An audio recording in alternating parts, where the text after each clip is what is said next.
Hope you're well. Thanks for clicking on the channel. I really much appreciate if you smash that subscription button, and if you like the video, please give us a thumbs up. That certainly helps. So if you've been following my voyage with the ownership of my KTM 890R, which I've had for a year now, in April, so next month I've had it for a year, so it's going to go in for its yearly service next month. You know that a couple of times I've moaned about the Quickshifter. Sometimes I've switched it off, sometimes I've left it on, but yeah, still not massively happy with it. It's done about 1,800 miles now, the bike, and so I just thought I'd do a few things whilst the weather outside was naff. We're in first week of March at the moment. So what I thought I'd do is just a couple of things. I was just going to take the front sprocket cover off, have a look under there, clean around the front sprocket, and just see if there's any evidence of any oil leaks from that oil seal, which notoriously the 890 or the early 890s, this is a 2021 build, so it should have the rectified seal in there, which I know it has actually, and the 790s did get the oil leak from that from the front sprocket. So it's very straightforward, but to take the front cover off, to access the front sprocket, you've just got to remove the gear shift link rod, and that's pretty straightforward. So just remove the Torx bolt from the gear selector rod, and then you can peel it backwards, shall we say, and then you've got 3 Torx screws to undo, one up here, 2 and 3, and then you can take the cover off, have a good look around the front sprocket, as you can see here. So you can see on this one here that it was nice and oil free. So obviously the new seal has done its job, and I've just given it a quick clean just to get rid of any of the chain lube debris, etc., road debris from the cover and around the sprocket, and then I've just popped the cover back on.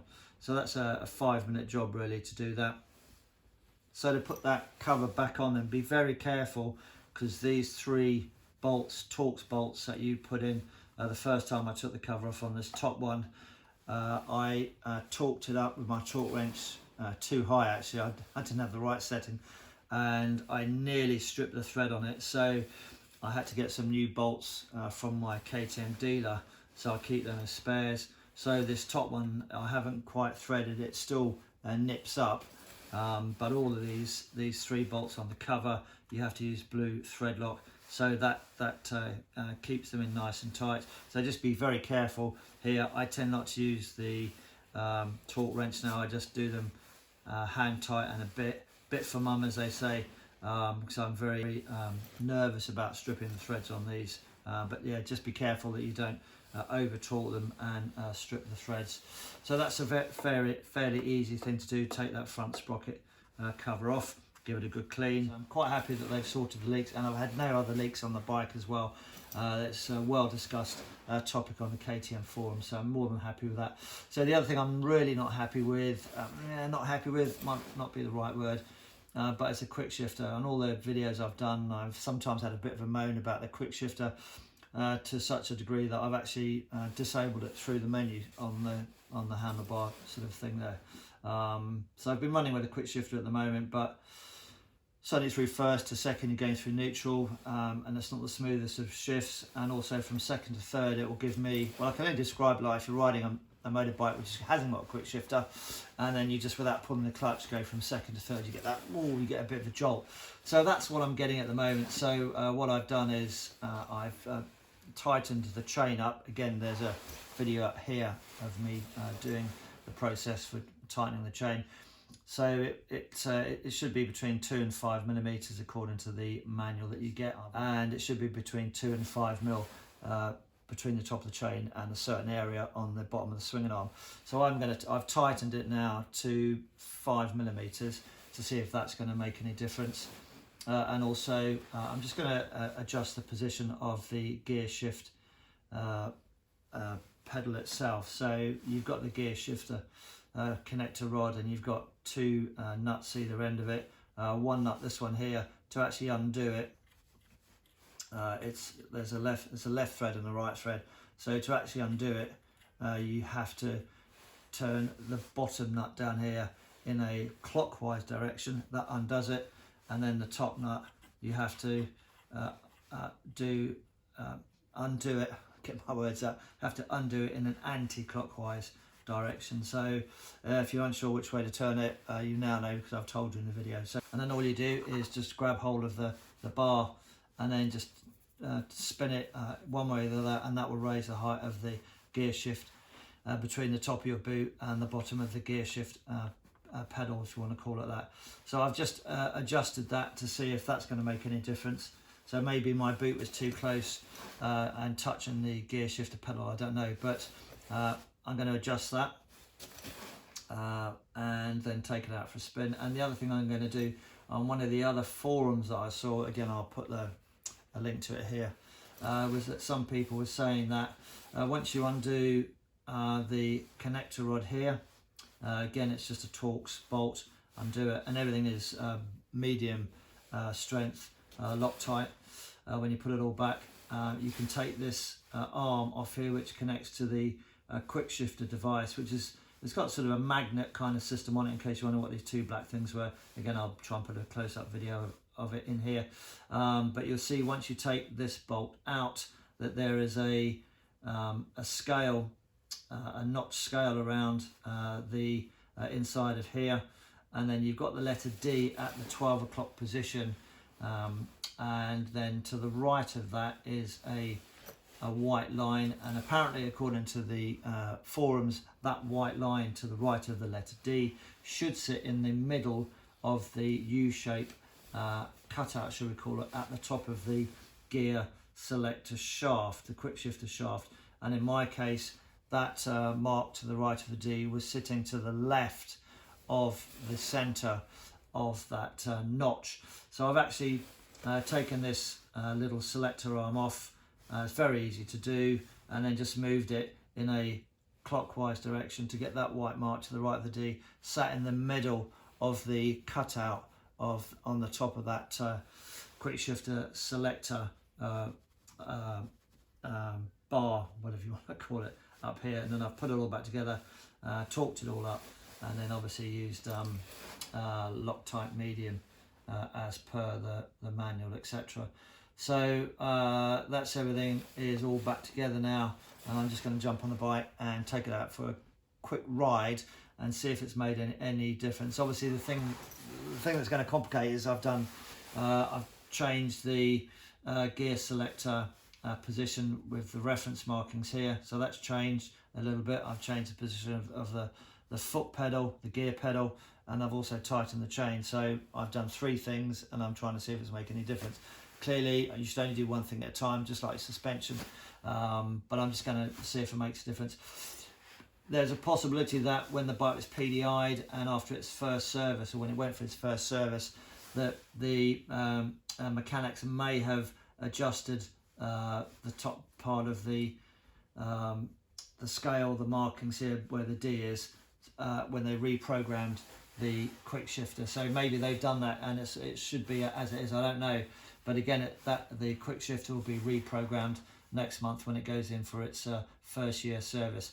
So it may be that the guys have done it properly in the shop, but I don't know. So I'm willing to try anything, actually. So folks, out on the road now, it's in the street mode and it's a little bit nippy, so I've got my heated handlebar grips on.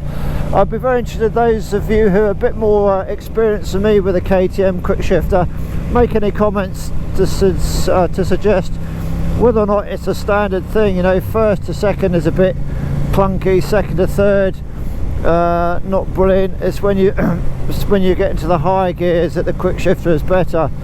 But at the moment, I've been riding it for about 20 minutes before I press the play button on the video. It's not brilliant, so yeah, maybe it just needs to be reprogrammed. But the higher gears are fine, very buttery.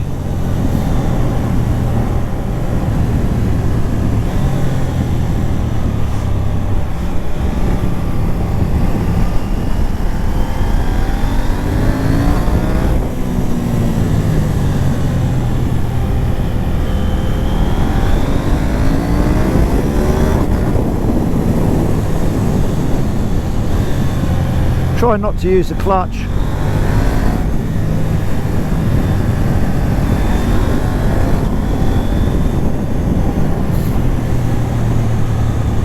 Maybe I just need to ride faster.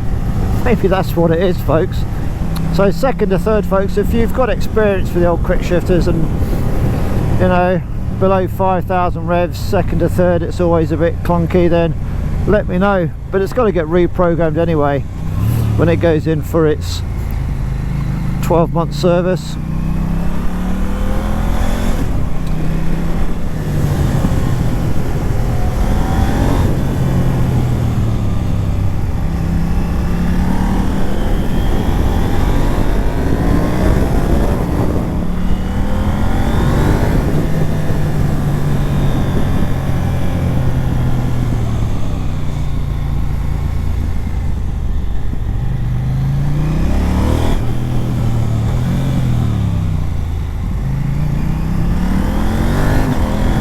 So that first to second is not brilliant.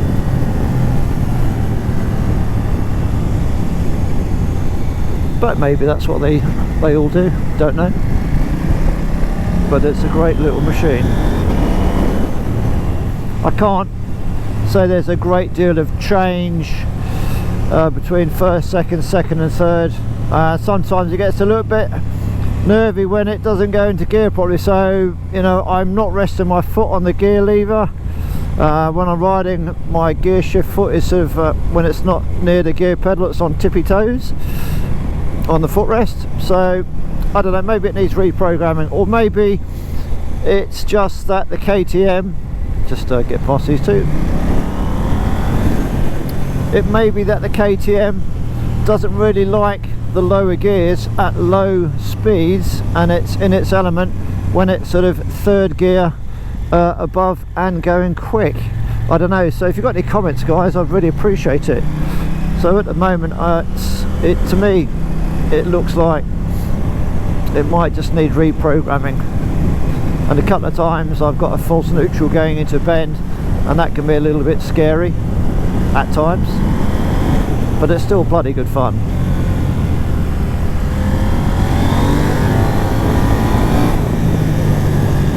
Sounds good even with the acropovic pipe on, with the baffle in.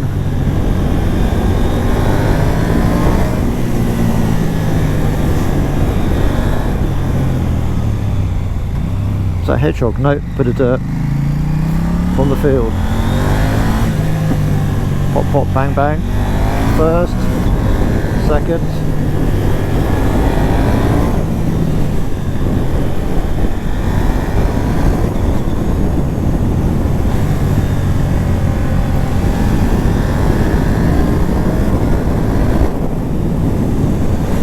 Bit of dampness on the roads.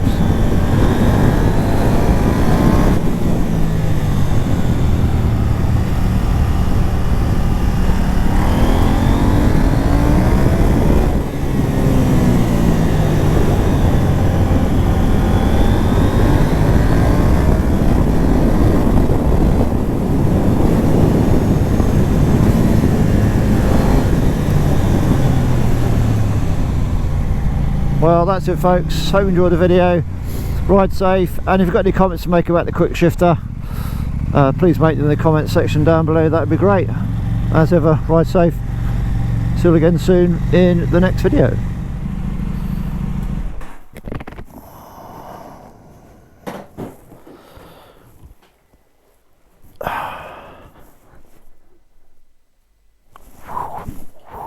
Yes, the KTM 890R.